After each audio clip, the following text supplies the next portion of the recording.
Most people misunderstand discipline. They think it's forcing yourself, pushing harder, being strict.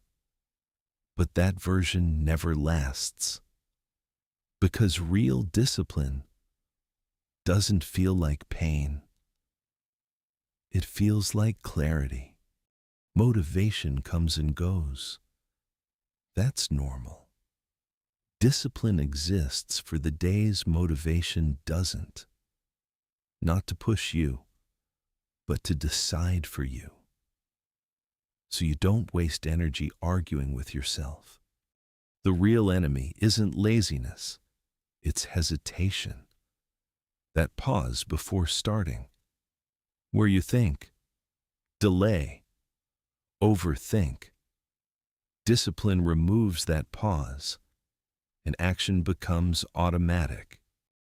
Real discipline is quiet. No announcements, no hype, just doing what you said you would, even when no one is watching, especially then. That's where it's built. People quit because they expect discipline to feel good. It doesn't. It feels normal, boring, repetitive. And that's why it works. Consistency doesn't need excitement. In the end, discipline isn't something you do.